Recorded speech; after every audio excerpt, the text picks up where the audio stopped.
January 4th, 1988. The Lord speaks. Vassula. The footnote reads, God's tone sounded urgent, mixed up with sorrow. The Lord continues, Vassula, O Vassula, I have one of my beloved daughters lying dead, a sister of yours. Vassula asks, Who's lying dead, Lord?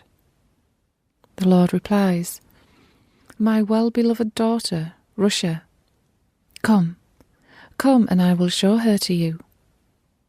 Vassula writes, God, having taken me to an edge of a desert, he pointed with his index finger, his arm stretched out, far out, under the scorching sun, his daughter and sister of mine, lying dead, her body emaciated from tyranny, lying dead in the middle of wilderness.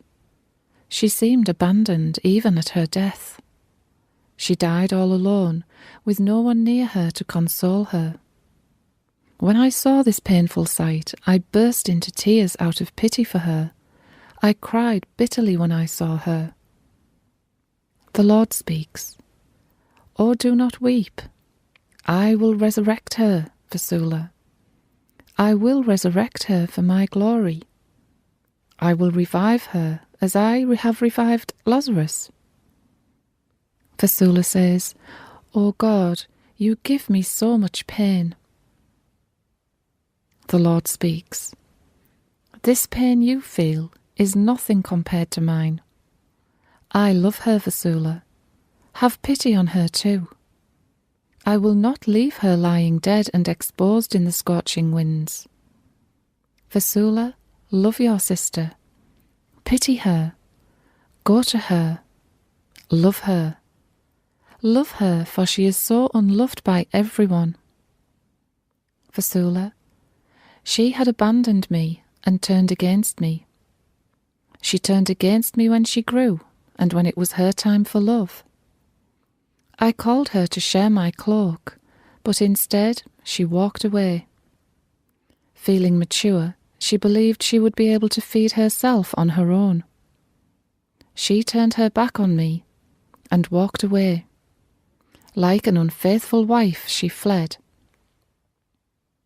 My beloved, do you know what it is like losing a daughter? My heart lacerated. I wept.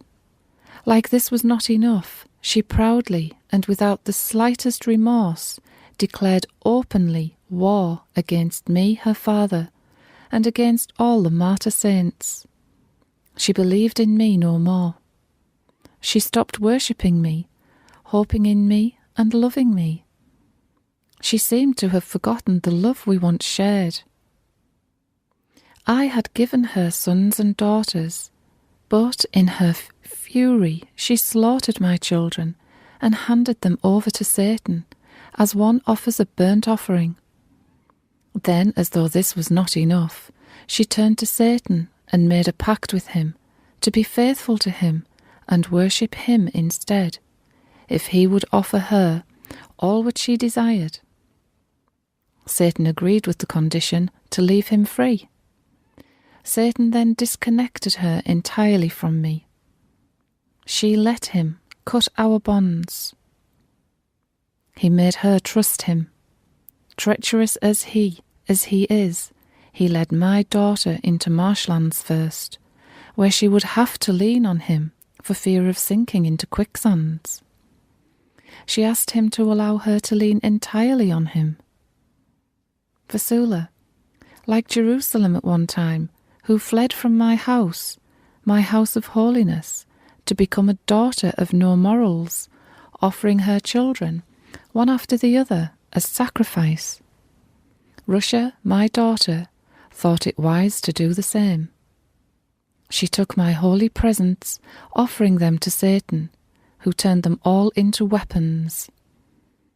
Satan blinded her with his glory, and in her blindness removed her from the marshlands and placed her into the wilderness to thirst and die. I saw her walking naked and struggling in her own blood. I called her, but she would not listen. I called her again, but she would not hear my call. Instead, she provoked me, calling her younger sisters to support her morals. If they refused, she forced them with her sword. Have I not said, he who will raise the sword shall perish by the sword? I rationed her bread so that she would need my bread, but she preferred to starve rather than eat from me. Exhausted and hungered, she sent her younger sisters to continue her wicked works in secret, because her vanity was inspired by vanity himself, who is Satan. Her land bore not enough to feed her. She became, as one would say, a dependent on my enemy. Daughter, do no more now. I will continue tomorrow with this message. Come, let me bless you, daughter. Feed on me. We, us? Vassula speaks. Yes, Lord.